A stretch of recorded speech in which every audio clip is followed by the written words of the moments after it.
I played AU basketball, and they'd be like, "Oh, well, you're so white." And then I would be at school, and then they'd be like, "Oh, you're black," and I'd be like, "Oh my God!" They like, were defining who right. you were. Like, where do I fit? My name is Shassity Stevenson. I've been doing hair for over 11 years. As you know, a woman's hairstylist means more to her than just doing her hair. Over the years, I've put my therapist skills to the test. The salon is a place not only for personal venting, but also for discussion of current events amongst a community of women. So, if this chair could talk, this is what it would say. I'm Dallas, and I grew up mixed black and white in a all-white family. I'm Sean. I grew up in an adoptive family. My adoptive parents are white, so my whole family growing up has been white, but I am Hispanic and black. Hi, my name is Krista. I am in an interracial marriage and have been with my husband for 24 years. We have 2 children, a daughter who is 9 years old and a son who is 7 years old. And hi, my name is Angie. I'm in an interracial marriage. Tongue twister there. I'm a black woman married to a white man. Our kids are biracial. Our daughter's 6 years old and our son is 8 years old. And we've been married for about 11 years. All right. So we have a mixture of moms and some daughters that are also moms. So this podcast today is a little bit about your experience has been, raising mixed children and being a mixed child. In today's society, we know like mixed can, our world is becoming more and more mixed. So, I want to know, what was it like in your family? Where are you from? Let's start there, because we know regionally that can, kind of change things as well. I grew up in a military family mostly, and then at some point they changed to missionary work.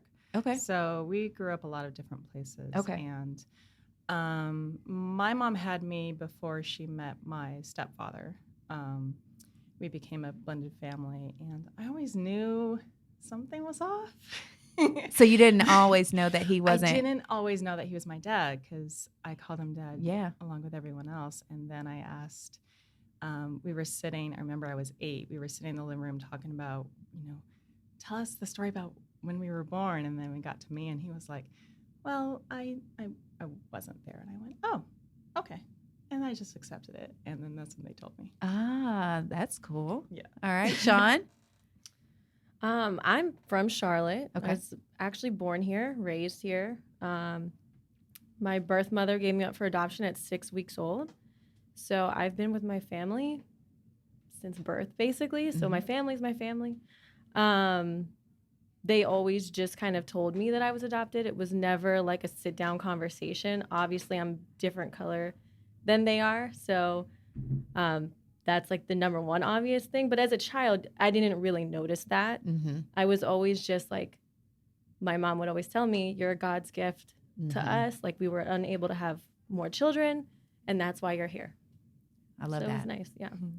So tell me a little bit about, as moms, how many instances have you been like in the store and gotten different looks or questions maybe regarding that being your child? Anyone want to elaborate? I don't know. For me, my kids are brown, so I feel like they just look like a lighter shade of me. I was worried about that before. I joked with friends saying, I'm going to look like the nanny walking around with my mixed kids, not knowing how light. I mean, seriously, these were conversations that were had. But no, they're brown. My son is a little bit lighter than my daughter, but I don't necessarily, I think, get those looks. My husband probably does more so. I do. Okay. Yeah. What about you, Krista? Well, I would say from my perspective, my kids are probably lighter brown, so they favor my skin complexion. So it was really interesting. It's more of an experience of my husband, who he was taking my daughter when she was much younger into a store, and a little girl who was black was like, "Is that your daughter?" And he was like, "Yeah." She was just like, that was her reaction to him. And but then we go back to Jamaica, which my husband is part Jamaican, and there they told me that my genes were bad. or that my blood was weak because they look just like him in their eye. So, so different experiences for sure. Different places, yeah. So I just did an episode. It's called "Yes, That's My Mom," and it was from the perspective of foster and adoptive parents. And so that's a question I find that I've had with some of my moms and kids in the salon on their peers or, other people like, wait, that's your mom? So I think it's very insightful to kind of, not only from the mom's perspective, but how you've had to try to explain or even process yourself in your situation where you didn't necessarily know that wasn't your dad, but maybe it was. You just knew he was the father figure to you. So what has... I didn't know anyone else was my dad except my dad. But from an identity perspective, like as far as, other people. You mean other people's perception of me?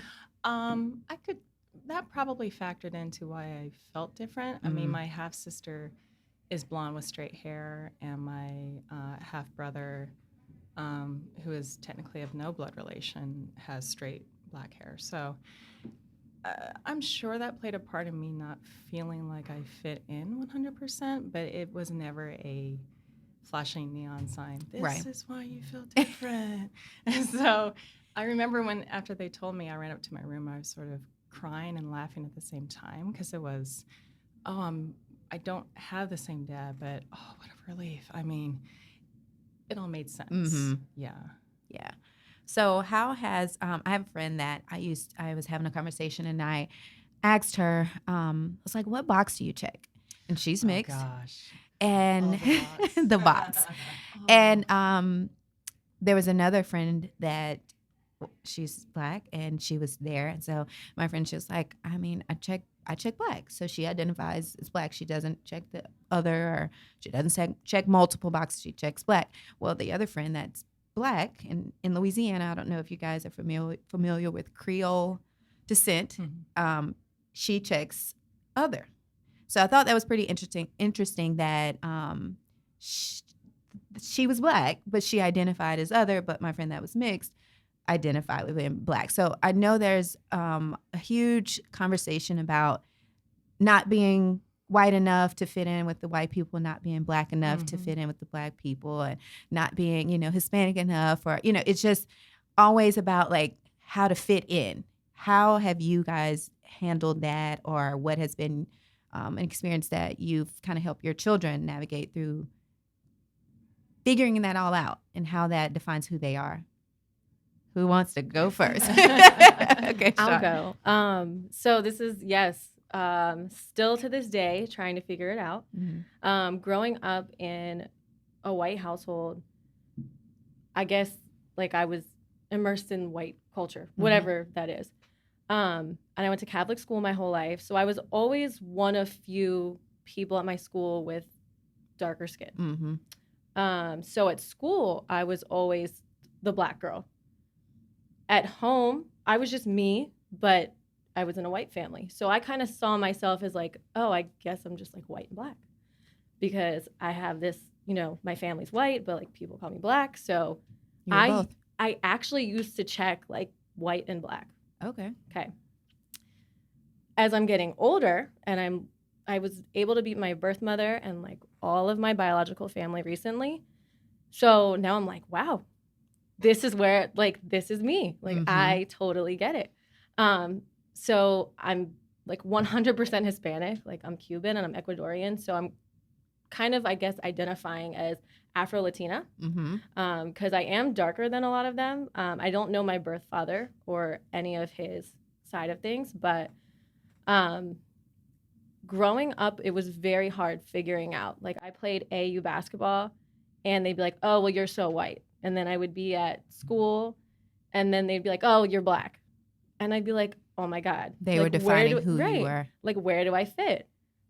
Even now meeting my birth family, they don't by any means do that to me, but just being around them, they all speak Spanish and I don't speak Spanish. And I'm like, oh, I'm supposed to speak Spanish. Like, I'm not Hispanic enough, like, So it's been a struggle. I think about this a lot, actually. Like, where do I fit? And I still don't, I think I know, I'm still figuring it out kind of. Yeah. Dallas? Yes. Is that something you can relate to? It is definitely a struggle. It continues to be a struggle. I remember when I was taking California state testing, they didn't have the check all boxes that apply. It was check one. And I was such a perfectionist little child where it said, after I found out, check white or check black. And I hadn't even started the test yet, and I was sweating about that one question. What do I put? Anxiety before you even started. Right before I even start. So it's annoying to get the question, well, what are you? Mm-hmm. Like, mixed children, unfortunately, feel like they have to pick a side, or it ends up being, well, you're white at home, but you're black somewhere else, or you're black at home, or were you raised white? Were you raised black? Which is still a question I understand what they mean, but I mean, I was raised. What else? Yeah. What else should there be? So it's and I think it is also different when you experience watching other siblings not have to deal with any of that. Question. Yeah. And then sometimes when your parents get that question, it's like, well, what are they? Because clearly, clearly one of you ain't the father, not the mother. So, I mean, people are very bold and brazen with their questions sometimes. And I don't mind if it's framed the right way. If I meet someone new, I can generally tell when the question is coming. Like, oh, where were you born? Where did you grow up? And then the leading questions. And then where did you get your hair? is a good question. Yeah. It's like, oh, from my father. Thank you for asking. So do you prefer that type of ask, or is that one better than so what are you? It's funny. I work with actors a lot, and one cast I had last year, there were a black girl and a black guy that were in my cast, and I got 0 questions from them. But it's not like I expected these days. Mm-hmm. And then this past year, I wore my hair down for the first time because it was finally at the length I was comfortable with. And she texted him, is Dallas half black? He was like, I think she is. I don't know. She's like, maybe we should find out. Such an operation. So, I know. It's like, just ask me. But he asked me, and he was like, we were having a text conversation about you, wondering if you were. I'm like, yes, I'm. He didn't even have to get it I'm out. black. And then she was mortified. She's like, I'm so sorry. I should have just straight out asked you. But I was like, I don't care. Yeah. It's fine. I think that's one of the things that's not wanting to offend anyone. So I guess from the things that you heard these daughters say, moms, what's your approach to them answering or dealing with that type of question, internal question, from what I'm hearing? Well, and I think, I talked to my husband a little bit about this last night, and from our perspective, we try to expose our kids to not having to be in a box, and try to expose them not only to black and white, because our families are very, very integrated. I have sisters who are also married to black men. He has a brother who's married to a white woman, and their school's very diverse. Our church is very diverse. So we try to not have a box. But I think it's bigger than just black and white. It's also multicultural boxes. Absolutely. Too. Of understanding that our kids are, a fourth Jamaican, and, there's things like that. So it's trying to help them understand that there's not so much that you have to be white or you do something that's white. My husband loves to sell. That doesn't mean that he's, oh, you think you're white because you like to sell, or he played soccer in college, that, therefore, especially back when we were playing soccer, that was a white sport. But that's not, the way that he was exposed. Same thing for me. I played AAU basketball, and are you trying to be black? I'd wear high top sneakers to school and, sweatsuits and things like that. Oh, are you trying to fit in? And I'm like, no, this is what I like to wear. And it's just trying to teach our kids that it's about having your individual personality that shares who you are. All of the culture that you're exposed to. What was the question again? You're like, I have so many thoughts, and I want to make sure. So Dallas and Sean were sharing just how the struggle is to identify and how society can try to make you choose. Yes. Okay. I hate the boxes too. Okay. What do the boxes look like nowadays? I haven't think they had to have check kind one. of expanded Are they- for some forms. I feel like I do see biracial, but then it limits you to biracial, Latino or Hispanic and Black, or Hispanic Yeah. and White, or something. I've seen a lot of They 2 separate or it. more races or Yeah. other that is not Pacific Islander. Right. Yeah. And mean- Hispanic is by itself. Like they kind of move that to its own On its place. own. Are Yeah. you Afro Hispanic? Like as Yeah. Yeah. So they've broken it down pretty good. Yeah. now. Some places have Okay. expanded or elaborated on the box, Mhm. I guess, the inclusion of the box. But I don't know. I feel like one of my kids, and I can't remember which one, I think their birth certificate did have them as Black. And I don't remember checking any boxes at that time. Granted, it was a C-section, so maybe I did. But I feel like they told me that. What they were. But I don't know. I mean, I just think about it. It is hard because you want your kids to, like you're saying, there's the white side and there's the Black side for us, and ours are not as integrated as yours. I have a Black family member who would call my son Carlos, thinking because to him Carlos was a Latino reference. Mm-hmm. And he thought it was the funniest thing and the cutest thing. And I have no problems if my son is half Latino, but Right. we're not. We're half Black and we're white, and and He half has white. a name. And his name is Caleb. Yeah. So it's just like, we're gonna call him Caleb. We're not gonna call him Carlos. Like, I'm not gonna let you guys and your better be careful in case family's listening. But we're not going to let your ideas of what race is or isn't define and give my kids some kind of complex Complex. about who they are. Right. And this is when he was like 3 years old. It was like, that we're not doing. So you're going to stop that right now. Right. Right.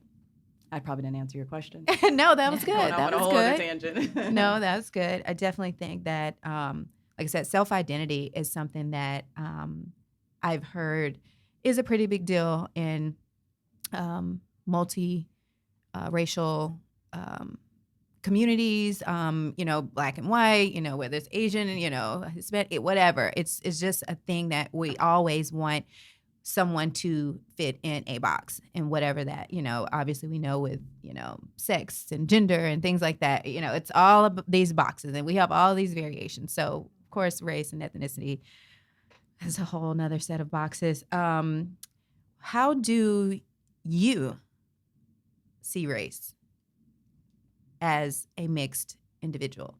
Like, what does that mean to you? Because you hear people say, "Oh, well, I don't see color," or, what? That's what I say. Like, what honestly does race, mean to you? What does it look like? What is that? Tell me a little bit about that. You go.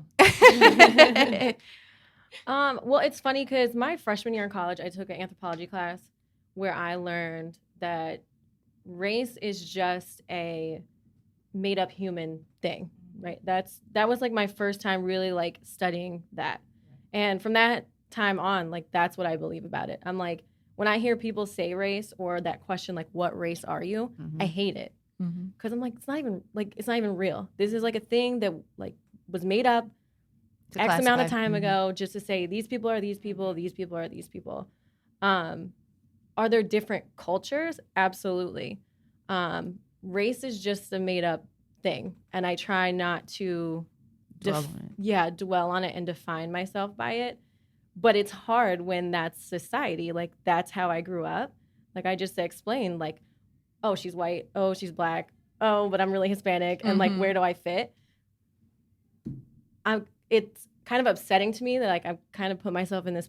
I haven't put myself in this position, but I have been put in a position where I have to fit into a box. Like, I am me, and I try.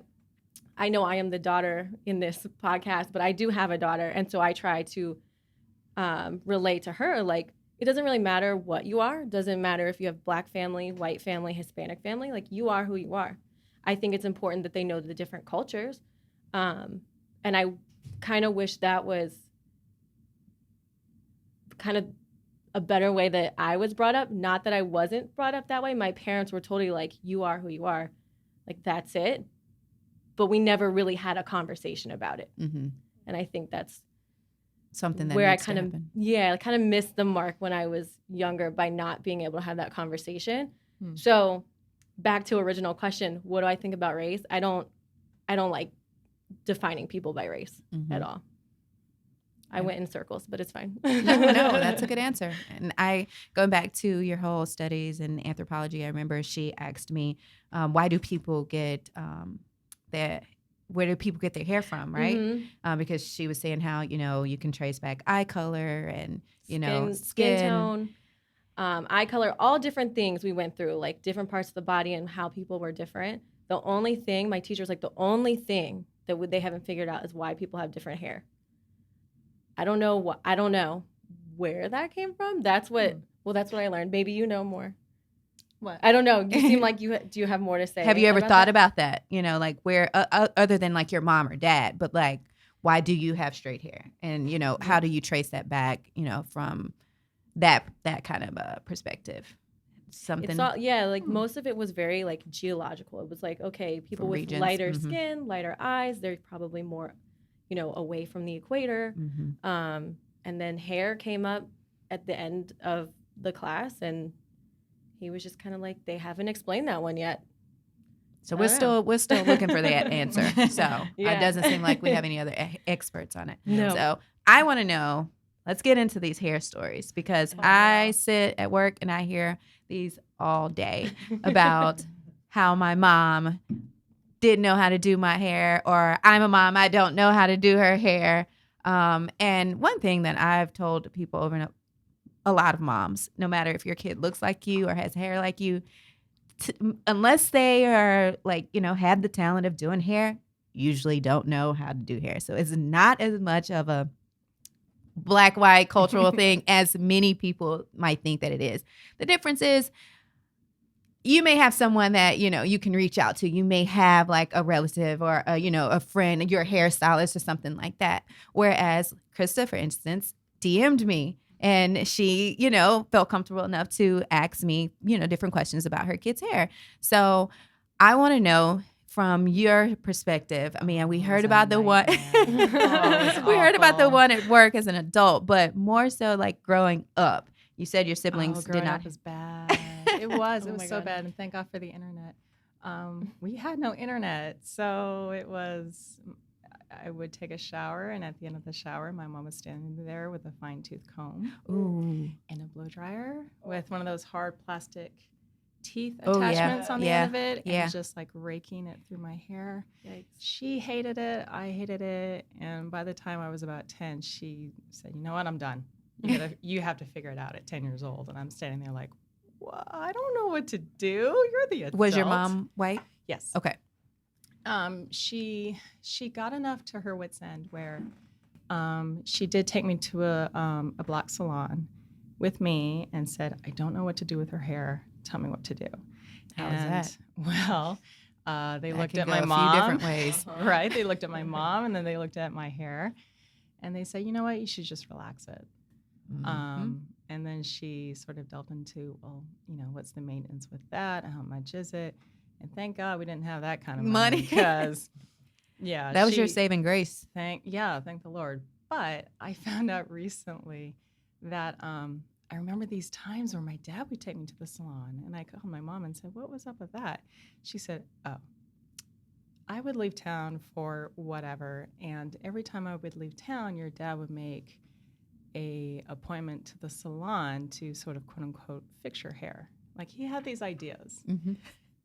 And the first idea was, well, the bulk of her curls are on the bottom, so we should just cut those off.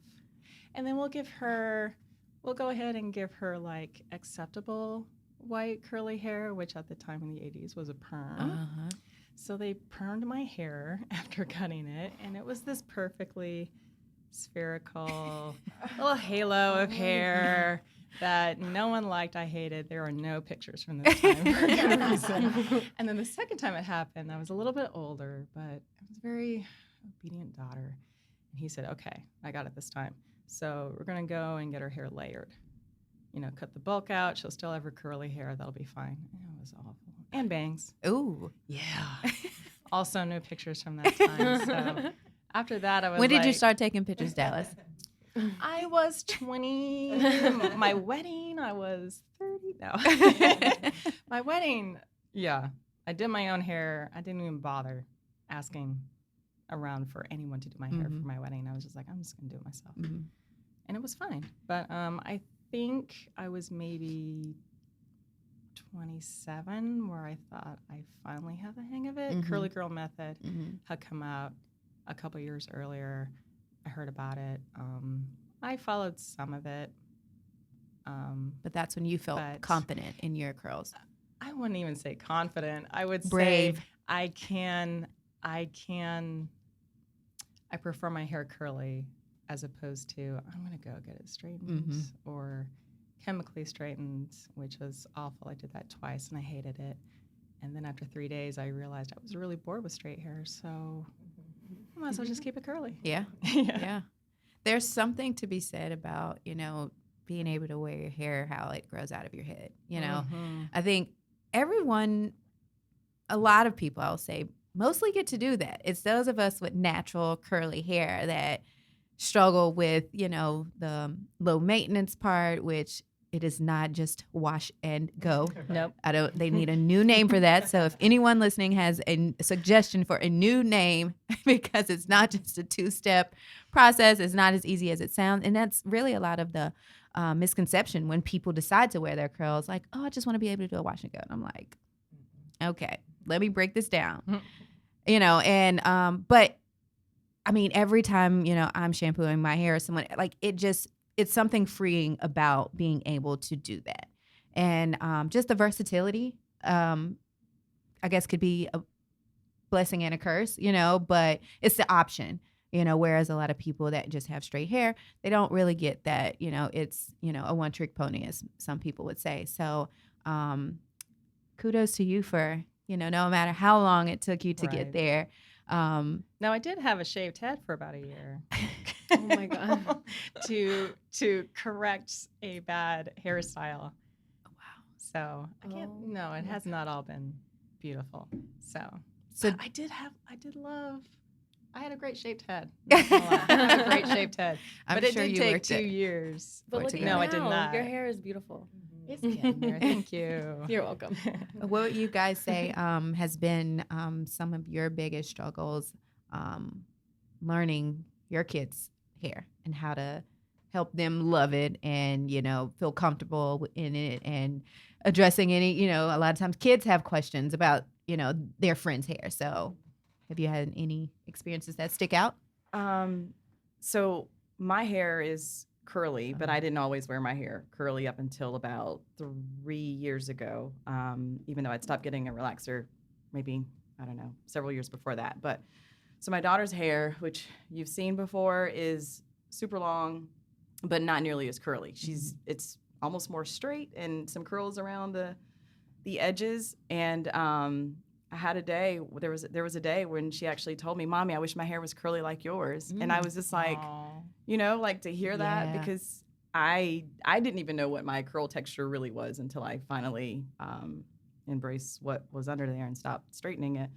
But she likes, I mean, she's I think comfortable with her hair and doesn't necessarily wish that it was straighter, I don't think. But like I said, it is pretty straight now. Right. But I was just happy to hear her say that she wanted Mommy's that curls. she loved yours. Yeah. That was a good moment for me. Yeah. What about you, Krista?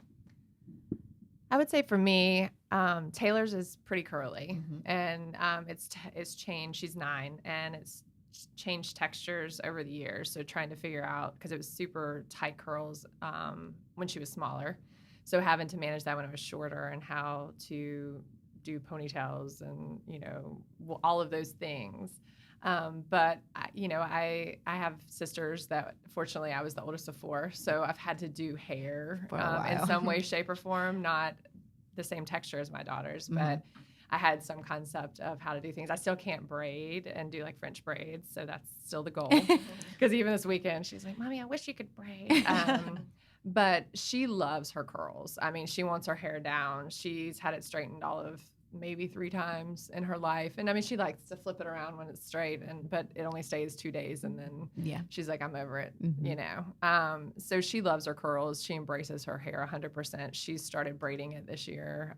And she loves getting it braided. So It's just for me making sure that having the right products, the right cut, the right resources to make it work so that she can embrace it. And then my son has curly hair too, and he loves to go to the barbershop with his dad. He loves to keep it. We keep saying, you want to just get a regular fade? And he's like, no, I have to have my curls, mommy. Because he likes to play with them. So, I mean, my kids fortunately love and embrace their hair. That's one good thing about this time is how much curls are like being embraced and desired, and you see them, you know, in all There's so much more information on how to take so care much. of them now. Yes, the tools are better, the products are better. And like I said, I mean, curls are in, you know, it's like you straight hair girls, you know, everybody's wanting to come over to this side because it's what you see. And it's amazing because a lot of, you know, what's put in front of you, what's on TV or what's defined as beautiful is what, like you said, you allow it to, you know, it's a box. And so you want to go with whatever society says is beautiful. And like for us, you know, we're in that beautiful part right now. Whereas before we, you know, that wasn't always a standard. It was, you know, you got to straighten your hair. And then if you get it straight, then, you know, you can't go work out or you can't go swimming or, you know, do things that other kids would do with the freedom of not having to worry about what my hair is going to revert to when I'm done. So, were you going to say something, Dallas? Okay. So, I guess my question would be for you guys, what have you found to be like the easiest way to confidently, you know, rock your curls or your hair to where you feel good about it, but also you don't have to be a slave to your hair in the maintenance of it? Are you typically like a wash and go girl? Are you, you know, braiding it? Well, I just got the length back after, I think, 2 years. So I'm having to relearn everything that worked for me in the past, and it's been a bumpy road. I finally got my wash and go the way, and you're right, it does need a different name. But I finally got my wash and go the way I mostly like it. Two-strand twists for some reason are now being funky. I used to love doing a Bantu knot out, but I realized that I think my hair needs to be a little bit longer for it to get the way that I like it. But for the most part, I like wearing my hair down, and you know, on hot days or third or fourth day, I don't mind putting it on a pile on my head. So, do you get can I touch it? Not so much. I get a lot of questions from white people about black hair who otherwise would feel uncomfortable asking a black woman about their hair. Okay. I did have a few years ago. I had a coworker who I was friends with, him and his wife, and his wife is black, and she was having a serious discussion with the women in her family about going natural. She said, I'm sick and tired of the breakage, all of it, so I'm going to go natural. And he said, I don't understand why it's a big deal for them that she goes natural. And I was like, oh, there's so much history. There's so much connected to wearing natural hair. I said, this new, I don't want to call it a fad, but this new thing of, you know, natural hair community, I mean, it was not a thing. You were expected to straighten your hair and fit in as well as you could. So I give him the lowdown on that. I said, she's still gonna get looks from people, but she's got a lot more information in front of her on how to handle and take care of it than I ever did when I was a kid. Right. So, so speaking on as a kid, did you guys see that H&M ad of the little girl? Yes. So lay it on me. Give me your thoughts. There's no right or wrong. I mean, I want us to be as honest and open about it in full, not just the little girl in particular, but the other kids. So how did you guys receive it? We'll start with the mom, since they kind of were attacking the moms. She had some responsibility in this. So what do you think? So my deep breath. Well, okay, so I saw the picture and then I read the article in the post before I fully decided to marry my thoughts and go, okay, this is I I mean, at first I thought, okay, this is clearly an intent of showing diversity and that we accept everyone in all shapes and forms, regardless of what their hair looks like. Because, sure, if they pressed her hair, as the Kardashians have done, North, with her curls, there's criticism that she's straightening her hair too much. And so, granted, in this case, I don't think a straightening comb or hot comb was necessary. I mean, yeah, it could have been brushed a little bit more. However, after reading the, I don't remember the person's name, like their diversity inclusion person. Response. Yeah, her response and her photo of herself as a little girl, almost looking like the same little girl with the same edges. There was that perspective. So, I mean, and she brought up a really good point with the internet. This little girl sees it. And you think about, who was it, Gabby Douglas years ago, the Olympian, and all the criticism for her hair. And it was like, dude, she's winning gold medals and we're really worried about this little girl's hair. But these are kids and they hear and they see all this stuff. And even if they don't get it today, here they are, women struggling with these things that were said about them. So I don't know. I'm kind of torn. I mean, seeing it at first glance, it was kind of like, okay, could we have brushed it a little bit more? But everybody's trying to make a statement now, and certainly when it comes to diversity and inclusion, like that's what everybody's trying to do. I don't know. I just want to add that because someone said, well, they could have used like a different model, like maybe a girl with more hair. Okay, so then they do that, right? And then it's like, oh, of course they're using the girl with the nice curly hair. It's a catch-22. And you're like, okay, it's in that situation. I don't think anyone's really going to be happy.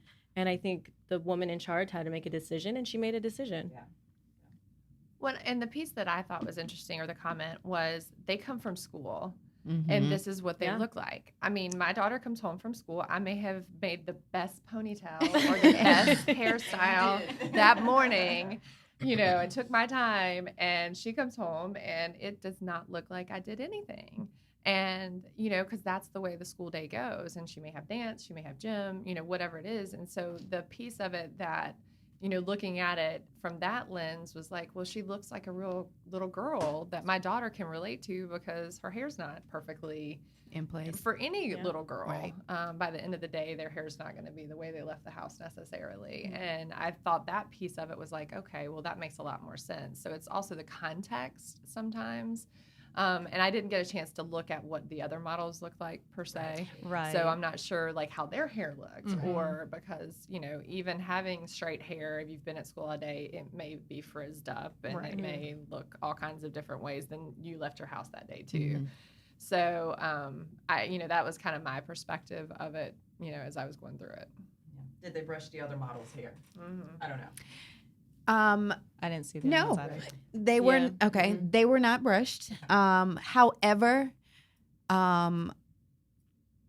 she had because she had a different texture, a different length, a different, everything about her hair. It just when you line them all up, hers was the one that really stood out. For me, I'm kind of in the position, with you, Angie. I am torn. But if I had to weigh in from a professional point of view, I deal with a lot of kids that are working kids in some form of fashion, whether they are dancing or they are actors or actresses, and so they are usually being seen on some larger platform than maybe at school. And a lot of times I hear from the parents is that in these different situations there aren't hairstylists that can do their type of hair. And, a lot have asked me, have you ever thought about, getting into that? I have not. But I don't know if even in this situation, if that was the case where obviously they were going for a, more after school look, but I definitely think that in the Black community, and I think just women in general, there is a way we define having your hair done. And I've asked this before in a previous episode, what is done? And ultimately, the ladies agree that your hair being done was a feeling, not necessarily a look. And it's, how they felt like that it was complete, that it was, better than probably what they could do it, or even if they did it, they took their time. It was just more so a feeling like, of satisfaction and pride, and it was done. So being that I don't think they were going for a done look, I think they achieved, they checked that box. However, I definitely think that as far as the integrity of her hair, that is what I would address. Obviously her being photographed in that way, but I definitely think that the health of her hair is something that I questioned when I looked at it more than anything else. I do agree that, when the lady spoke about, the comparison between when she grew up, but I think you kind of have to lead with that. Right. So that, and I don't know how you do that because that's not what I do, but I think to come back at the end to know what your thought process was, it would have come out better and been received better if we kind of put that on at the forefront of the campaign and what you're trying to do. Mm-hmm. It was just, I think, the way they went about it, because I would cringe if that was one of my clients. I can't imagine if it was one of my children. Just because to me, it was a reflection of me and how I care for her hair at home. So that was the way I took it. But like I said, I get it. They just should have kind of started with that point, and then we, have the whole, all the other kids' pictures come out. So I don't know. What'd you think, Dallas? I mean, I have a different perspective from the behind the scenes. Okay. Not necessarily for photo shoots or anything like that. So my first thought was they didn't get a hairdresser for her. I remember there was a video, I think, of a model that showed up to Fashion Week, sat in her chair, and she set up her phone to record how long it would take for one of the hairdressers to get to her. And she recorded, I think, 25 minutes. 3 different hairdressers stopped, felt her hair a little bit, and then walked away. So she eventually said, okay, fine, I'll do it myself. So she did her own hair for Fashion Week. Wow. I think it is an industry problem, definitely. I think there's more of a push to have people in front of the camera show a more inclusive picture, but there's still an issue with behind the scenes, I feel. I had one actress that she had very beautiful hair, and the director wanted her to have a more shorter, sleek style. He said, we'll definitely get you a wig, and then for the rest of the show, you can go ahead and wear your hair natural. And I went, So here's the thing you don't know, is that in order to get her hair in that wig, you're going to have to do some manipulation. Do a lot of manipulation and get that wig to fit, and that's fine. But she's either going to have to wear that wig for the rest of the show or not wear it at all. Not wear it at all, so you're going to have to pick one. I didn't feel that necessarily she was comfortable saying that as the actress to the director, so I let him know. If you weren't there, right, if I wasn't there. But at the same time, I wonder if maybe I stepped on her toes a little bit. But she had curlier hair than me, and I knew from my experience that I could not wear a wig and then 5 minutes later wear it completely natural and have it look good. Right. It's just an impossibility. So I think definitely behind the scenes there needs to be more inclusion. We need to include more people in the talks of just connecting the dots. If we're going to have Black children in these photo shoots, fantastic. Who do we have behind the scenes to make sure that they're presented in the best possible way, as good as the white children? But I think that comes with, I think if you got 5 Black people in a room, they all will agree or disagree on what is going to be the right, way to present them. You know what I mean? Right. I think we even struggle with, there's just, no one's ever going to be happy. I think for most people, it's like H&M. All right, come on now. This y'all second time, violating, even that have it like that. That was rough. Yeah. So it's just I think with H&M is all right, come on. We came back in the store. Now, another thing, just they probably should play it safe is what a lot of people are saying. But I don't know, maybe they want to be known for kind of pushing the boundaries. But I think that it's just, always, who are you trying to satisfy, and how will you satisfy everyone? Because when it comes to curly hair or natural hair, it's so many different variables. It will never look the same. Even one particular head will not look the same every take or every, day of performing or whatever. It's just so different. So I don't know. I don't know if that would solve it. I mean, I definitely think that's a good start. But I guess getting back to, kind of wrapping things up as far as growing up mixed, what would you say to, any mixed adults or children, anybody that's struggling with like that whole fitting in a box or identifying with, one side or the other as mixed adults? What would you tell someone to help with that? What has helped you the most? Ooh, I got all the tough questions. Do you want to go? Oh, it's so hard. We'll let you think on it, Momsy. hard. I mean, what obviously you kind of answered kind of how you help your children now, but as you've heard, it's something that it's ongoing. It's not something they may not come to a point where it's like, all right, I got this. It's probably something that will be forever occurring. So what can you think would be, for moms of biracial children to kind of think about or kind of get in front of that?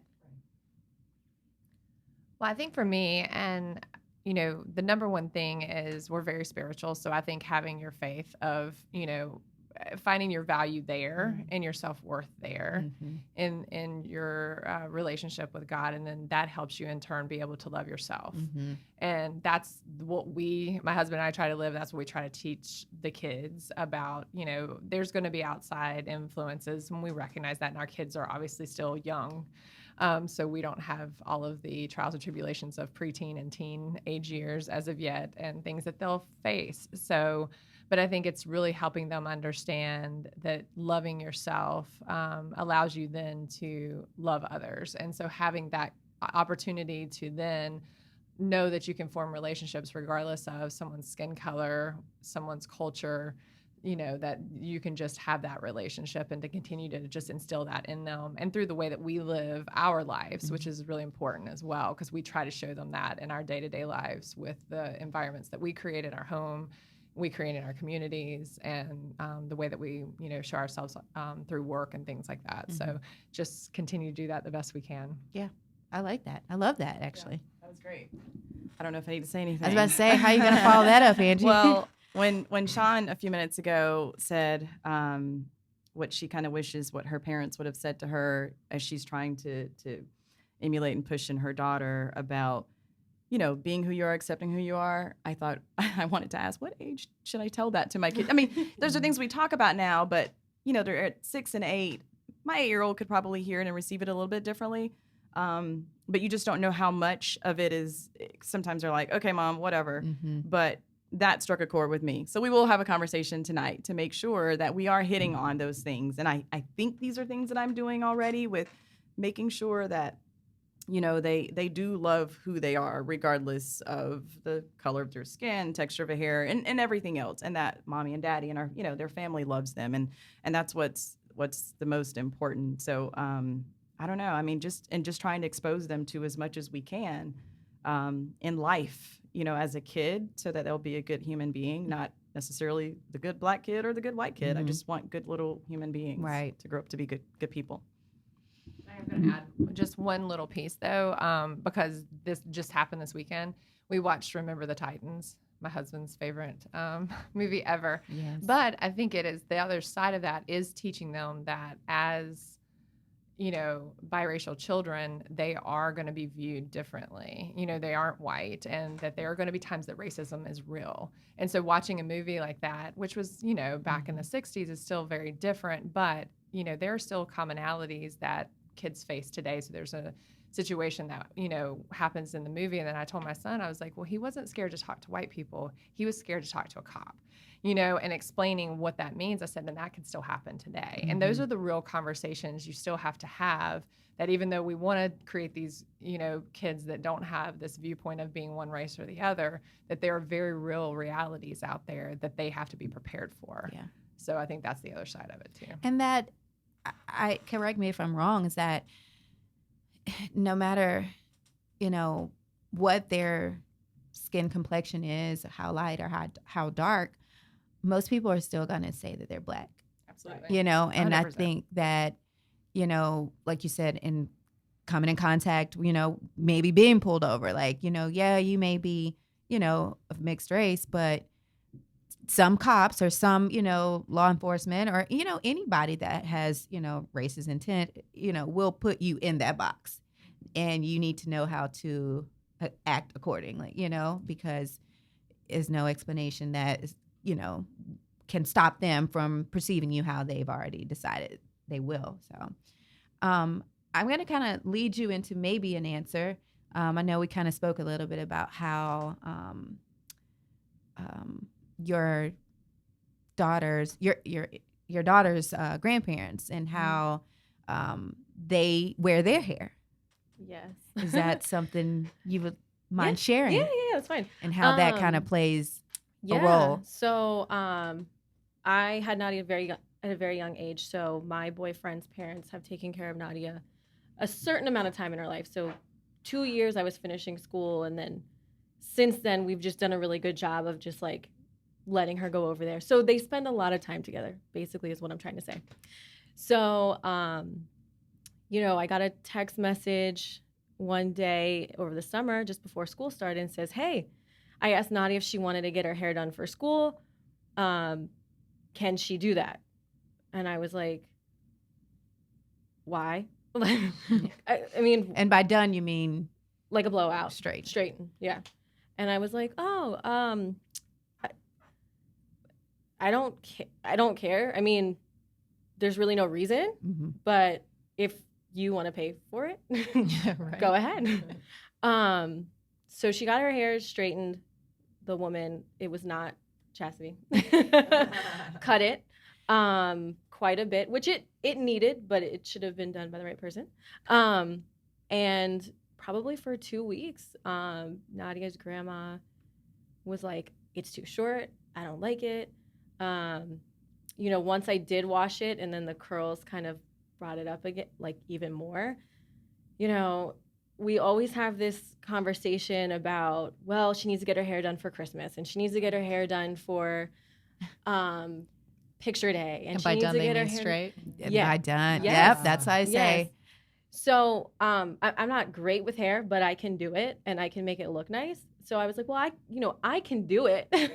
We don't have to always get a blowout. It doesn't always have to be straight. And then specifically this last time it got cut, and it was like just a bigger deal. So what I have really struggled with until recently, because I think Nadia, my daughter, is in a really good place with it. But, anytime we'd go over to the house, or she'd go over to their house and her hair was fuzzy or everywhere, or good example, I was in Florida. The humidity. The humidity is horrible, but she wanted to wear her hair out. And I said, all right, good luck. You can wear it out. Sending pictures back to family. And she's like, well, what's wrong with Nadia's hair? I'm like, what do you mean? It's cute. It's puffy, but it's curly. It's cute. Well, it's all over the place. It's like, and Nadia hears that. And so I'm really like, you need to love your hair and love what you have. Yeah, maybe it's a little short right now. Big deal. It'll grow. Yes, does it look really nice when it's straight? Sure. But you don't need to do that. And actually, we've had a conversation because some of her hair is actually not as curly as it was. And I don't know if that's just like changing over time. But I'm like, you're done getting a blowout. It's done. But that's hard, especially someone who's pretty influential in my daughter's life, because she spent a lot of time with her, to hear her say, well, your hair's not done unless it's straight. Or it's not done unless, your edges are down and there's no fuzz, there's no frizz. So we need to get like the old school people on board. Yes. And letting them know that, times are changing. Yes. And, we can have a done curly, natural Yes. look. Yeah. So any it's grandparents out there? it's definitely a stigma for like that older Black crowd is like the only thing acceptable is having straight hair. Yeah. So, and I'll be quick, but that happened to me when I was younger when my mom didn't know what to do with my hair. Our neighbor was Black. She was an older Black woman. My mom said, please, I don't know what to do with her hair. So I had relaxers for 15 years, every 6 weeks. Every 6 weeks? Every 6 to 8 weeks. Man. Yes. Until I had Nadia, because I stopped getting relaxers when I was pregnant. And then from there, I just stopped. And I was 20. Wow. So, yeah. Wow. Yeah. It's crazy. Yeah. But it's the world we live in. I know. Right. Did you have anything to add to that? No. Well, I won't keep you ladies any longer. I really appreciate you opening up and, sharing your experiences. Trust me, there is someone that is listening that is sitting in the same position that you are, whether it's a mom, whether it's a daughter, or daughters who are moms, and, are looking for a way to kind of bridge that gap and kind of actually close the gap between, the stigma of how you should fit into a certain box or, who you need to identify with based on what your parents look like or what your skin look like, what your hair looks like. So thank you so much. And I will definitely be tuned in to follow up and see what these little ones grow up to say. We'll see what their experiences are. So thanks again.